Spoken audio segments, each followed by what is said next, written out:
meaningful things that you heard, that you did, that you saw, that you felt today, just raise your hand and call them out as people are coming in. Mr. Hunsaker. I've already been networking, so my comments go on. Part of what I think has impressed me.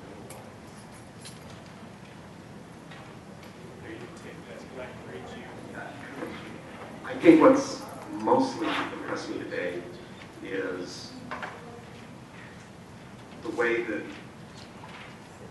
the educational experience has been fully melted into the religious and spiritual element, number one. Number two, I'm very gratified in looking at the content of the education. As we indicated this morning, it's more than just Sunday school or on steroids. It's an educational experience. And then the last element is, as I grabbed along, and my son and I were working through more mathematics, right? And so I'm looking at elements that transcend just the school experience, but more of a personal touch. And I've already been able to generate that just here. So all of those elements combined, it really met my expectations. Thank you very much. So, if any of you have felt this, gosh, this is maybe too much zeal for me about what we're doing here. Honestly, as you get used to us, you'll find out that we're not always wearing a shirt and a tie and a suit. Well, maybe Mr. Beckwith. I'm kind of the exception to the rule, but we have so much fun at the school. Our hair down, but that's not what we lead with in our foundations training. You're going to feel that zeal for mission here because that's the purpose of this one. Great feedback, thank you. Other just highlights, things that really hit home for you today as you spent time listening, learning, breaking out. You've got something, I'm sure, that I can just see it on your face. What's your name? Hi. Hi, Chelsea. I do have a thought. I have to say, I'm from a kind of brat level. I was public school, Southern California, thinking that was the best life, right? Thinking, oh gosh. I was exposed to the world, and it was so useful. And and my biggest fear in bringing my children to this kind of setting has been bubble within a bubble within a bubble. Like, oh my gosh, But what keeps being confirmed for me is the world is awful. And we need reinforcements in a big way. And so the fact that my children can come and have what I can tell, I loved what you said earlier too, to reiterate, like, this is not just whatever, seminary on steroids. Thank you, because the academics totally matters, completely, but like, the fact that they can come and my values can be reiterated and reinforced, maybe even more effectively than I can portray to them, is just, I'm just feeling so excited, so peaceful. Thank you. Chelsea, is that right? So interesting that she should mention that concern about cocooning. One of our seniors actually wrote about what he thought was a misperception that many people had about the school. It's right in this newsletter on page 8. He wrote about it in his senior essay, and he said, one thing I have noticed in our relatively small school community is this misconception that our bubble keeps us from experiencing. Now, again, think about the intellectual depth of the reflection here for just a minute. Just the writing itself, right? But the content. One of the things I've noticed in our relatively small school communities is the misconception that our bubble keeps us from experiencing the world, that we won't be able to somehow understand the world outside of it. Honestly, anyone who's been outside of the bubble will tell you that you aren't missing out on a whole lot, especially as far as character education goes.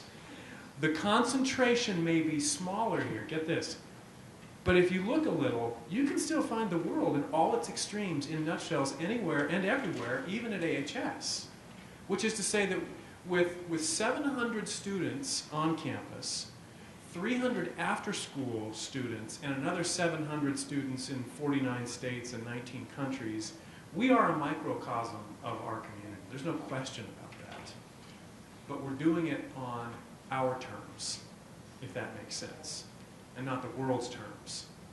So, glad you brought that up. Okay, other thoughts, feelings, highlights, lowlights from today. You've got these performance evaluation survey feedback forms. Yes.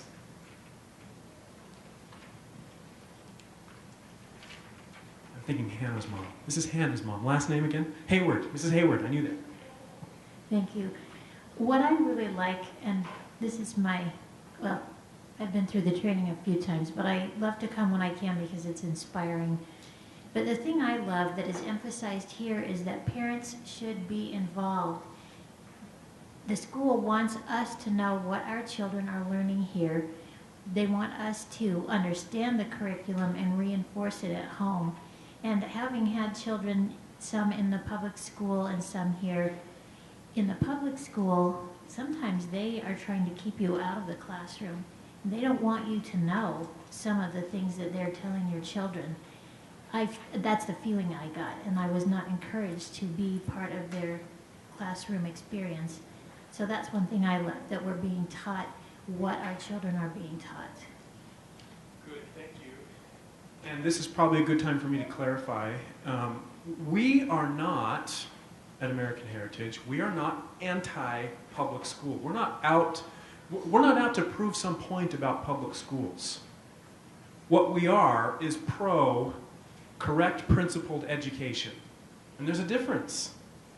We really spend far less time talking about the public school and far more time talking about what's right here. There's three risks that we run as an independent religious-based school, I talk about these in my office with parents, sometimes in parent meetings. One of those risks is zealotry, that we will somehow look beyond the mark in our zeal for what we're doing right.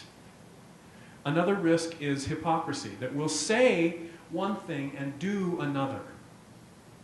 And then a third risk is that we'll get it wrong, that ignorance. We'll just get the wrong answer. We're trying to incorporate faith into the classroom, and someone says something wrong about hope or charity or faith, or whatever it is. We don't have doctrine police who are going around trying to make sure. What we do is we try to keep it simple. That's what we do. Because really when it comes down to it, stick with the scriptures, what's on LDS.org, that is plenty to keep the light of Christ in the classroom. So, but those are risks, and quite frankly, those three risks of zealotry, of hypocrisy, and of ignorance exist in any independent school who has chosen to keep the Bible or Scripture or prayer or the Ten Commandments in the classroom. Those risks exist in any independent school like this. And what you all are saying and what we all are saying emphatically is that the risk is worth it. Because the alternative of a classroom that is without prayer or the scriptures or acknowledgement of God's hand in our life or the Ten Commandments, or it just goes on and on, the alternative, we believe, is worse than the parade of horribles we can think up about a teacher getting a doctrine wrong or being too zealous or whatever it is, right? Okay, other highlights from today or just feedback, reactions, things that really struck home for you from the training today. Yes. Please, and your name? Suzette. Suzette. Pass that back.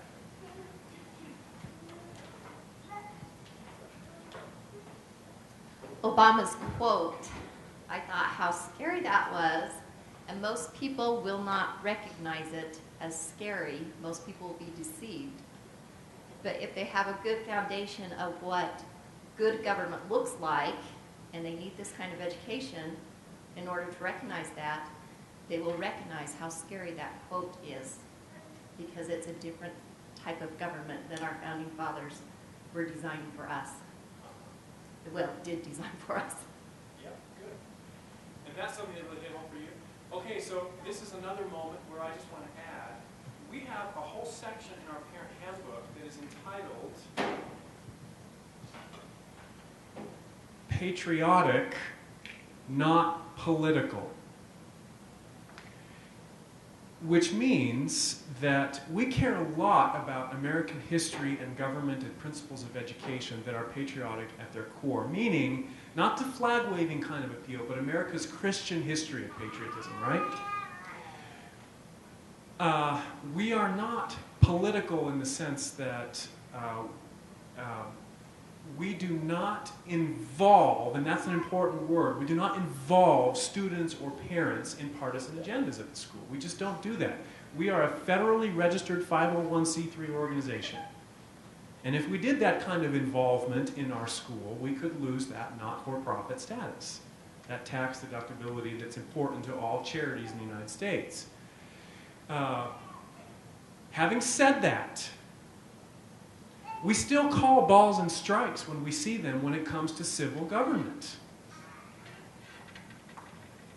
But we're careful not to talk too much about good and evil civil government, because that can lead to a distraction from what's the most important kind of government, which is what? Anyone? Who said that? Mr. Anderson, you're not allowed to answer that question. Self-government. That is the most important kind of government. And that's what you heard a lot about today. Okay? Thank you for... Are you Max's wife? Or just you came when he came? Yes. Okay. Yes, I was Max Nichols, so he... Okay, great. Elise, is that what you said? Suzette. Suzette. Last name? Luke. Luke. L-I. L-I-U. Okay. Other reactions from today. Highlights or lowlights. We're big people here. We can take questions that are curveballs that we didn't get right. Yes?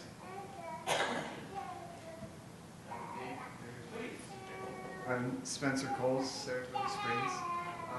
I like the analogy of just the small and the big sword. I think that was a simple visual cue just to say, okay, well, I can help my kids, I can help them build the sword and have the tools, but to provide more, have that sword be even stronger and bigger. That's what this provides, and I love that thought. I told Mrs. Savage she probably ought to have gone at it with a sword fight and just see who would have won, right? Maybe you could. Karen probably could. That wouldn't have been a good demonstration there. Thank you. You know, I don't know how to say this without just being direct about it. You will hear parents say how proud they are of their children in Sunday school, answering questions at a level that is very articulate, deep, reflective. Pride is not the point of American Heritage School. Pride in Sunday school, sitting there gloating about a child who is reciting Psalm 23. Or in the high school, who was able to talk about the Abrahamic covenant in terms that relate to civil government. The point is not pride about what's being said in Sunday school.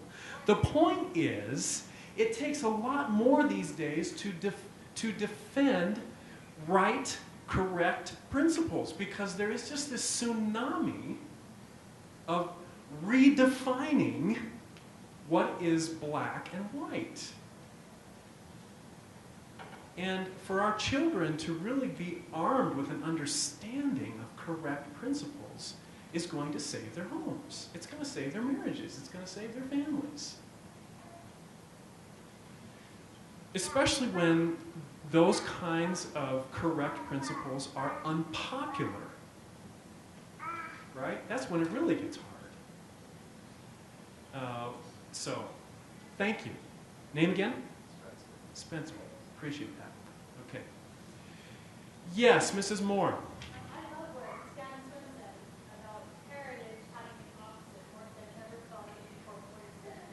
Isn't... It's so profound for me.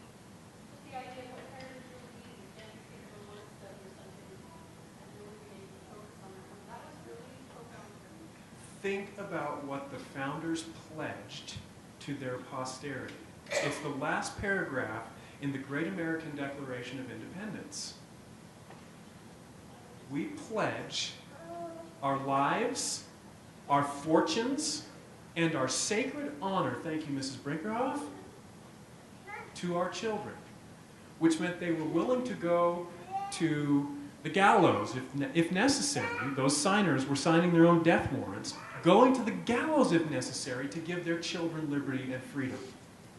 And yet a mortgage does just the opposite, right? We pass on our debt to our children when we assume incorrect principles, systems of government, and we pass that on to our children instead. Not saying your mortgage is bad, I have one too, right? But what an interesting, comparison there. Okay, good. Anything else? Please. Last name again? I've got Claire down, but I got to work on Dalton. Okay, Mr. and Mrs. Dalton. I just think of the 13th article of faith, that you're here seeking after things that are good and praiseworthy. And I'm not here to bash the school system either, but there is a shortage of that in the schools. There's just so much negativity, so much depression, and that's when you come here, you feel a total different feeling. And kids can care, and they can care about their teachers, and the teachers can care about them. That is totally missing in our public schools now, and that is not a good place for learning, because when there's negativity, when you feel discouraged every day, you're not learning. And that's, you can just feel that just by coming to that. Statistical fact, in Utah County, the three things that lead the most to suicide and drug abuse in public high schools are, number one, depressive symptoms. You use that word. Number two, low motivation for education. So just wanting to play hooky, just wanting to be somewhere else besides school. School does not attract me. And number three, and this is a very interesting one, parental attitudes that are indifferent to antisocial behaviors.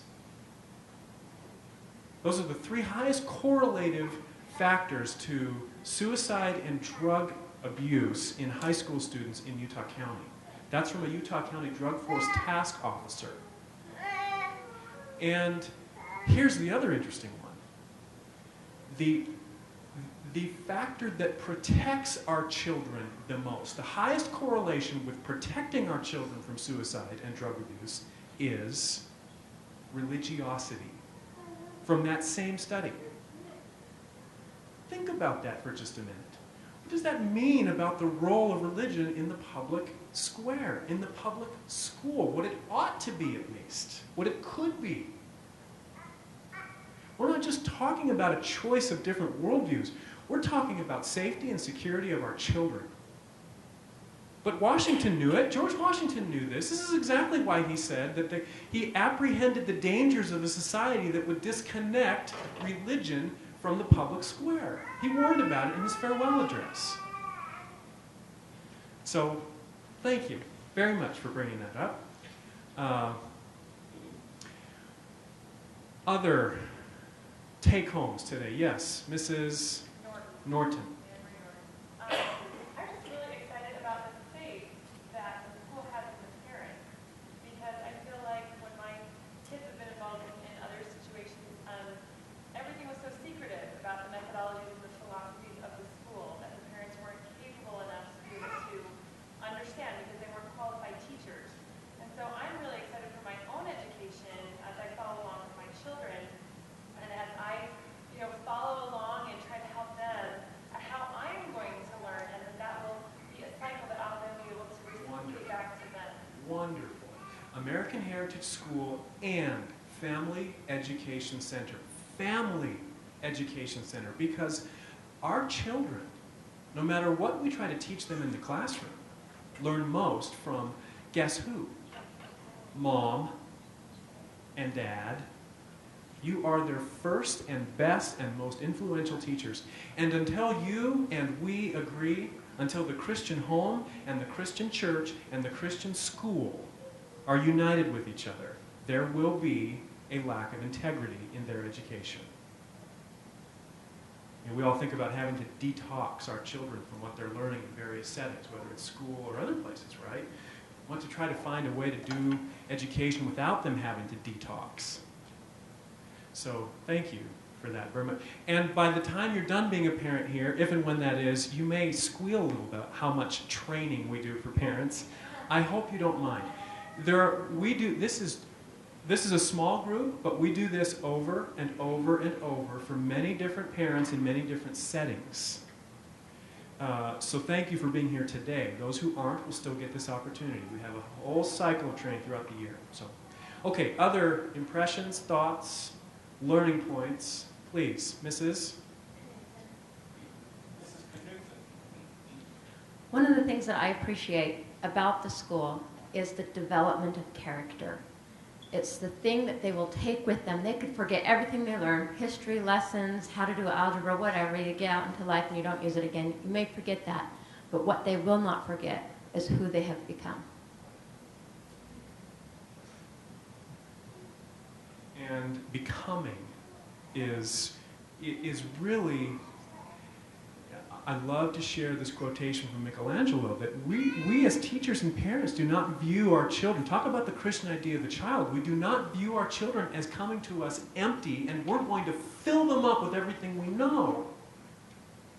That's a wrong view of what a child is. A child comes full of potential and divinity and power. Our job, like Michelangelo's job with a piece of stone, was to carve, to set that angel free. It's in there. And our job is to try not to mess it up too much. Right? Okay? All right. Any other thoughts before we close? You've been here a long time today. Thank you for being here. I am just going to maybe conclude with a little excerpt from Elder Oakes's presentation. Janet referenced that. Dr. Erickson referenced that in her talk about the 7 principles. So here's another piece of that.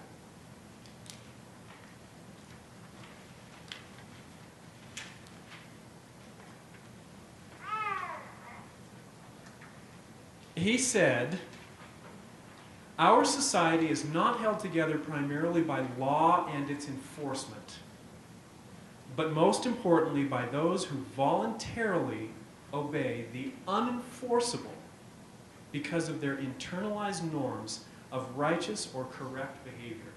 This word self-government again, right? Religious belief in right and wrong is a vital influence to produce such voluntary compliance by a large number of our citizens. So he goes on to talk about the nuns, the rise of the nuns. This 1 out of 3 of the rising generation, ages 18 to 30, who are leaving organized religion. This is a huge demographic problem. Trend, whatever you want to call it, depending on which way you view it. And then he says we must give, and this is one of his conclusions about it, we must give greater attention to the education of the rising generation. If the foundation of religious liberty is weakening, it must be because the role of religion and the contribution of religious organizations and religiously motivated people.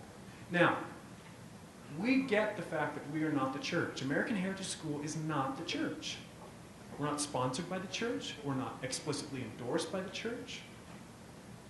But we certainly share a common cause, and we are not ashamed to say it. The contribution of religious organizations and religiously motivated people in our nation is not sufficiently understood. The rising generation is not being taught these things.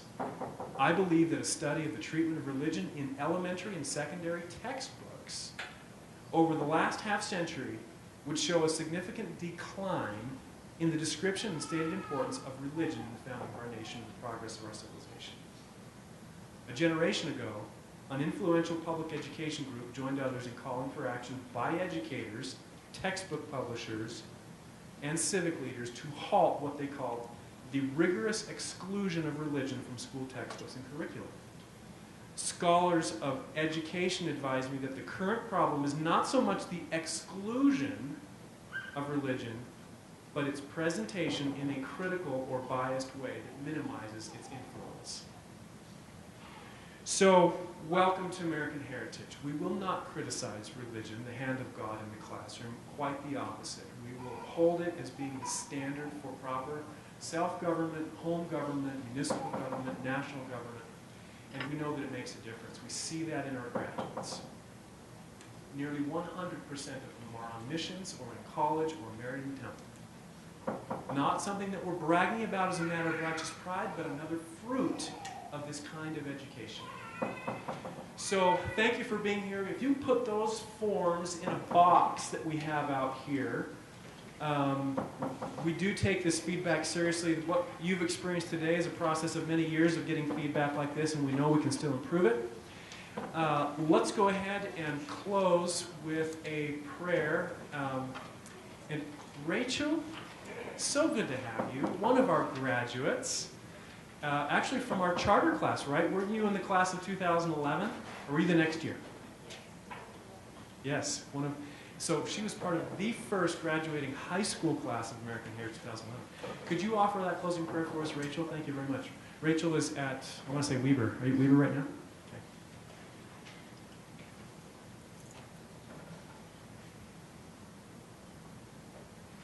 Our dear Father in heaven, we are so grateful for this beautiful summer day that God has blessed us with. And we are grateful for this beautiful school that we can come to. And we're grateful for the spirit that is present and that we can learn and love one another. And we're grateful for all of the teachers and those who have presented today and for all the preparations that they have placed in their words. And please help us today as we go about the rest of our day that we will ponder on the things that we have learned and that we will be able to apply them and to be able to serve others. And we love thee. We see these things in the name of Jesus Christ.